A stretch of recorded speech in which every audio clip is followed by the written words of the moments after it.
Iraq, a place known as Mesopotamia, has recently experienced a cataclysmic event that has left devastation in its wake. The strength of the storm that hit Iraq raises questions about its origin and purpose. In this episode, we will delve deeper into the details of what transpired.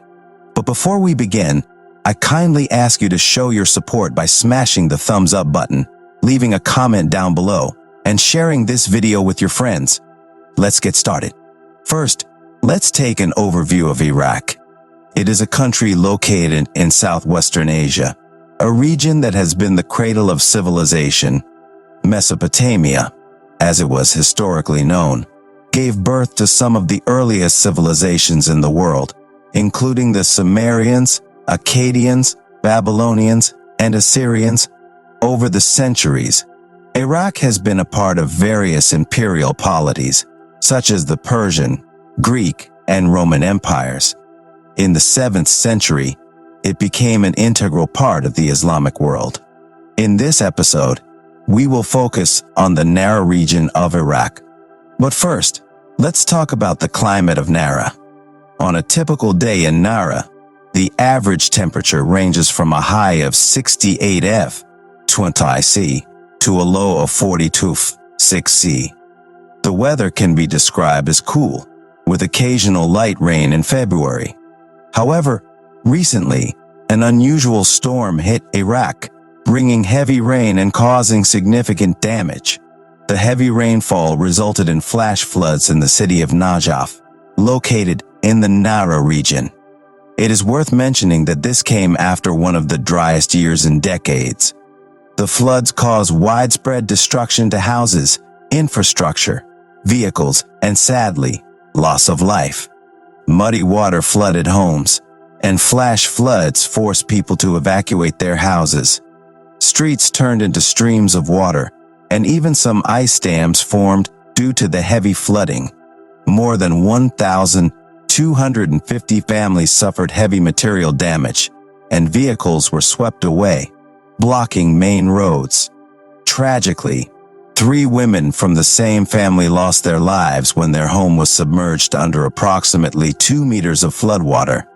The occurrence of such storms and floods raises the question of whether we can draw parallels to the story of Noah's flood. According to the scriptures in Genesis 9:19, Noah played a heroic role in surviving the flood. He was deemed righteous and found favor in the sight of the Lord. God warned Noah of the impending disaster and instructed him to build an ark to save himself, his family, and samples of all animals. Noah's survival marked the beginning of a new chapter for humanity, as it is believed that all modern humans descended from Noah and his family. The flood story also carries religious significance, as it symbolizes God's judgment and his promise to never curse the earth in the same way again. The recent storm in Iraq, with its gusts of wind, heavy rain, lightning, and even tornadoes, serves as a reminder of the uncontrollable power of nature.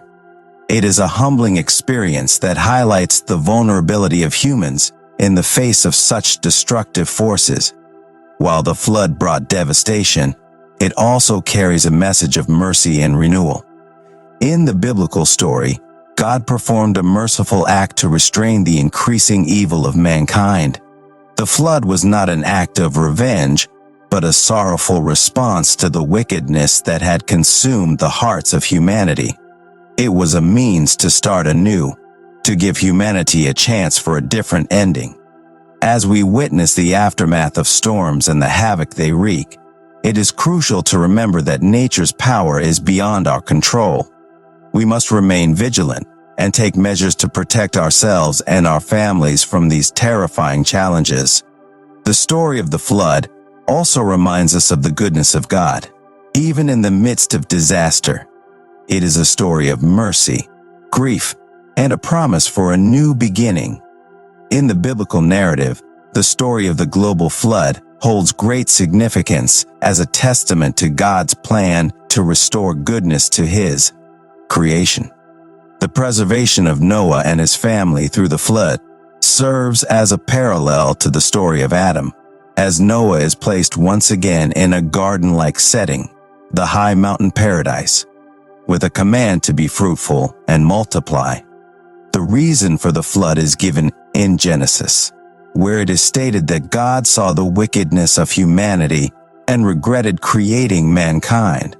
This passage, though using anthropomorphic language, expresses God's deep sadness and grief over the wickedness prevalent in the world.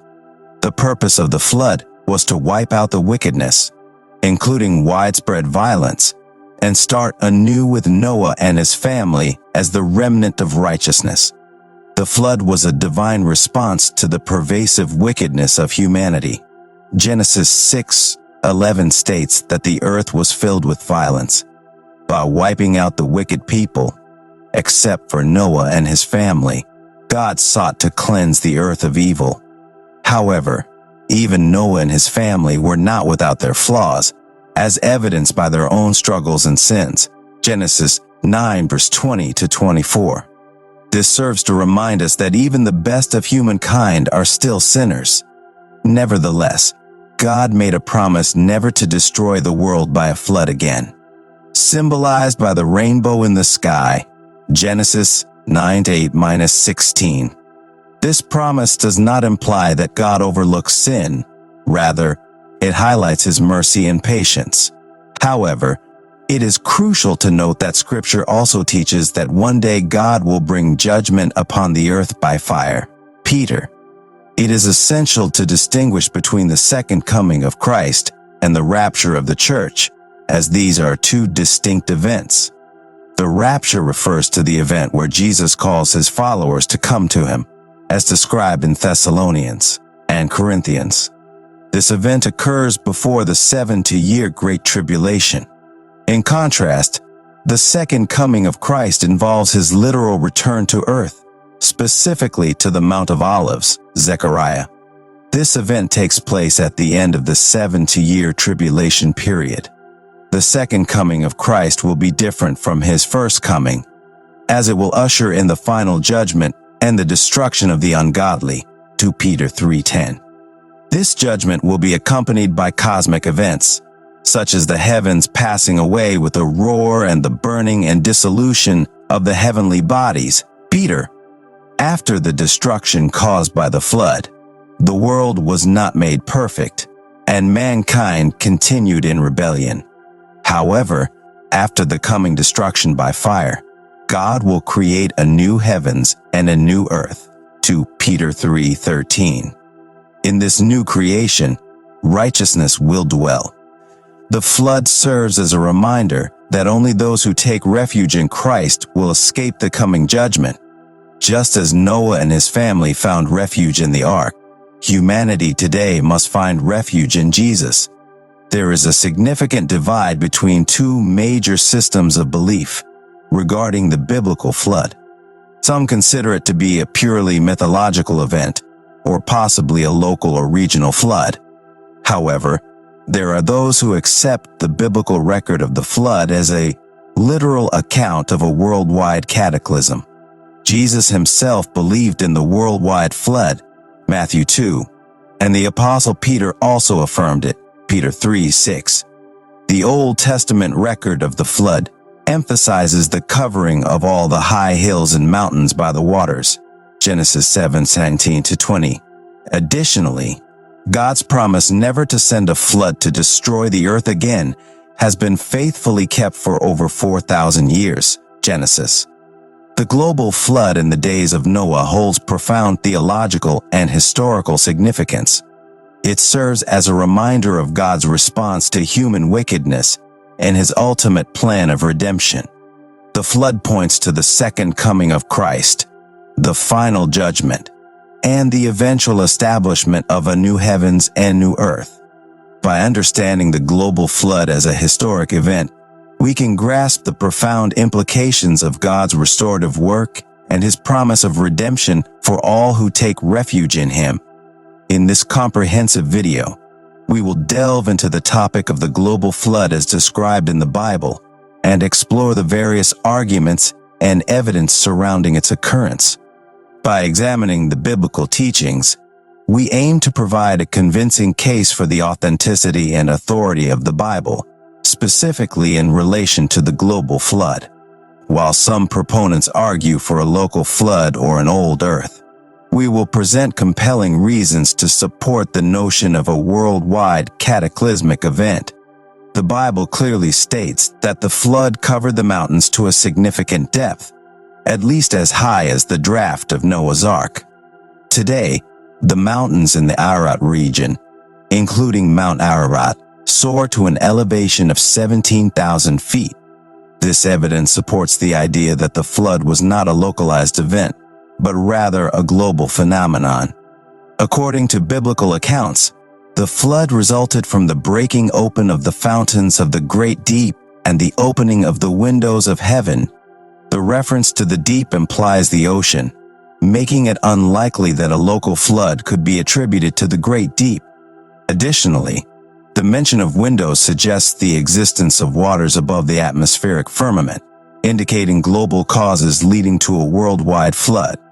Noah received ample warning before the flood, allowing him enough time to traverse the earth. The animals, too, would have inhabited the planet globally and could have migrated freely. The construction of a massive ark, capable of housing 2 or 7 representative animals of each land-dwelling, air-breathing species, further supports the idea of a global flood. Building such a colossal vessel for a local flood, given the sufficient warning, would be illogical. The primary purpose of the flood was to cleanse the earth of sinful mankind. While the exact pre-flood population is not provided in the Bible, reasonable assumptions based on family size, lifespans, and age of parents at the time of the firstborn indicate a population far exceeding the maximum Mesopotamian population. The prevalence of violence among both humans and animals necessitated a global flood to accomplish its intended purpose. At the conclusion of the flood, God made a covenant, symbolized by the rainbow, promising that such a catastrophic flood would never occur again. However, history shows us numerous floods, including significant ones in Mesopotamia since the time of Noah.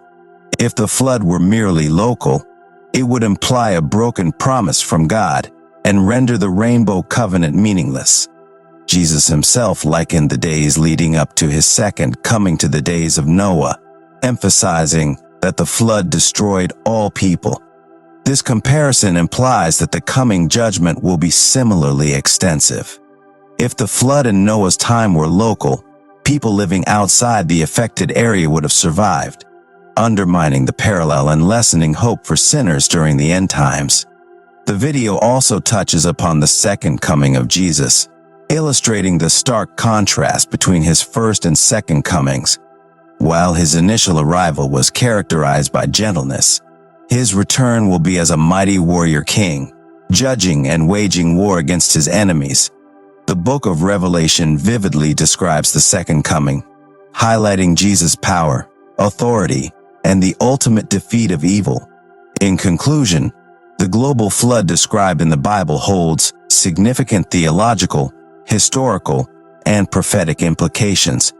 Through biblical arguments and supporting evidence, we have presented a case for the authenticity and authority of the Bible's teachings on the global flood. Understanding the magnitude and significance of this event helps us grasp the power and judgment of God, while also providing hope for those who trust in Him during the end times. Thank you for watching, and stay tuned for more thought-provoking content.